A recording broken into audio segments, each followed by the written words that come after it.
Hello everyone. Today we're going to try to understand about the spinal cord. The spinal cord does most of its functions through varied nerve fibers, and they are both sensory in nature and motor in nature. So let's look at the sensory fibers first.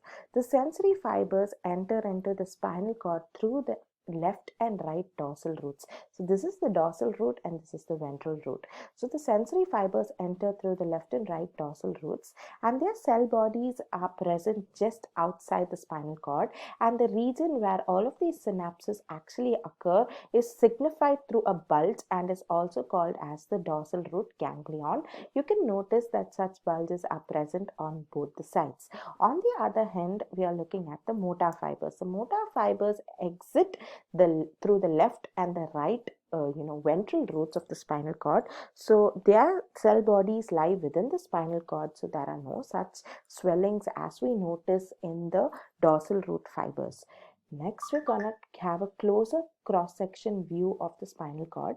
So when you look at it, you notice that there is a hedge-like shape appearance in between. So this is grayish in appearance when you actually visually see it. So it is grayish because it has a lot of bundles of neurons attached to it, and then it has a lot of a whitish appearance around it, and that is because it has all of its fibers ascending to the brain or descending from the brain. So these fibers are myelinated fibers, and that's why they are whitish in appearance. So the entire diameter of the spinal cord is about the diameter of your fingers. So that's a little bit about the spinal cord in general. Now we're going to try to understand the transverse spinal circuits. So in this, we're going to first look at the monosynaptic reflex. So in monosynaptic reflex, this reflex typically occurs, say, when you have a doctor, like say, hit the tendon of your the tendon just below your knee.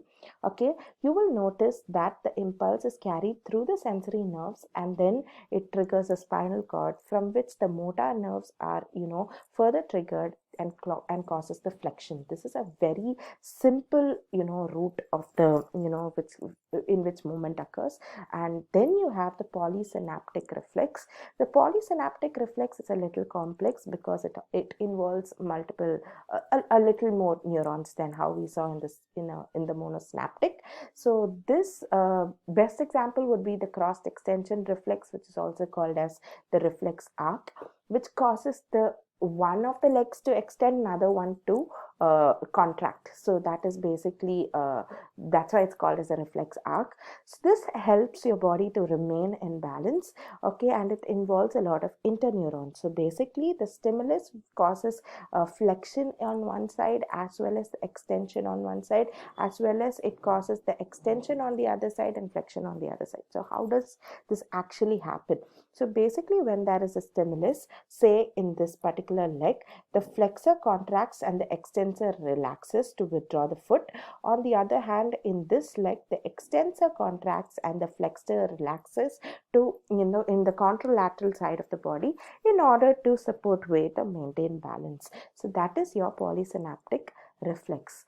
Now we're going to try to understand about the ascending fibers in the spinal cord. Ascending fibers as in moving up fibers. So information needs to move up into the brain for processing and integration. So all of this happens through different pathways. We are going to look at it in terms of skin right now. So we're going to look at it in terms of the lemniscal pathway, and the first beginning with lemniscal pathway. So let's look at the lemniscal pathway in much more detail.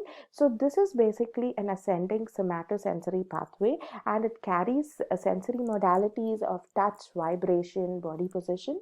So this basically travels through the dorsal columns of the spinal cord, obviously because it is sensory information. Okay, so basically it has two different tracts, which is the gracile tract and the cuneate tract.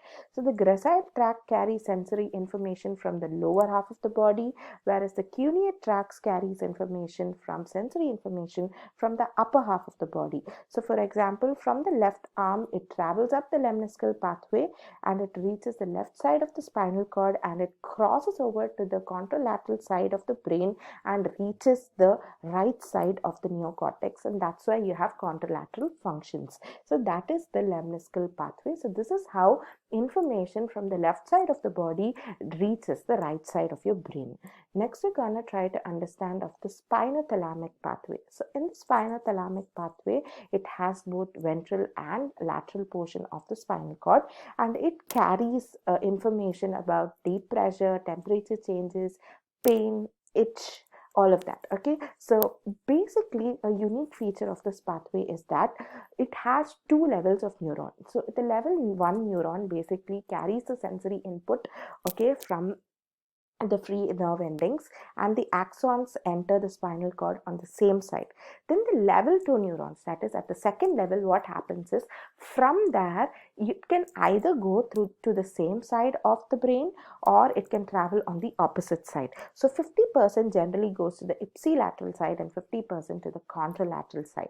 So that is the unique feature of the spinothalamic pathway, wherein information can be received on the same side as well as on the contralateral side of the brain.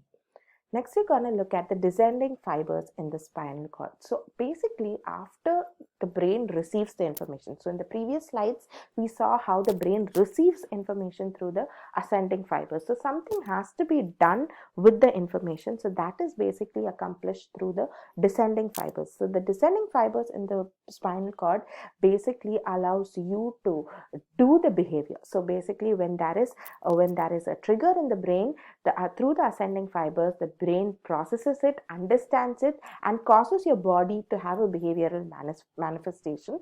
So this entire process is achieved through the descending fibers.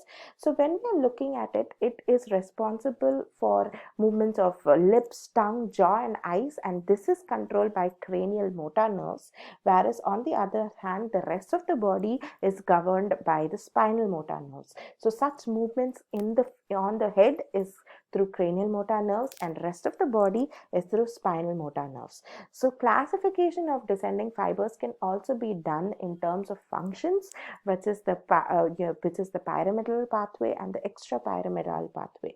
So first thing is the pyramidal pathway. The pyramidal pathway controls fine discrete movements like those of your fingers, and it also controls varied bodily voluntary movements of the face and necks.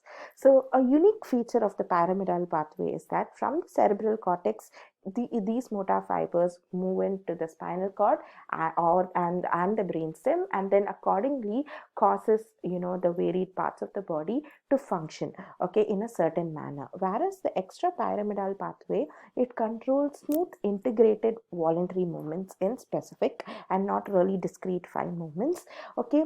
And it does not only originate from the cerebral cortex as we saw in the previous slide.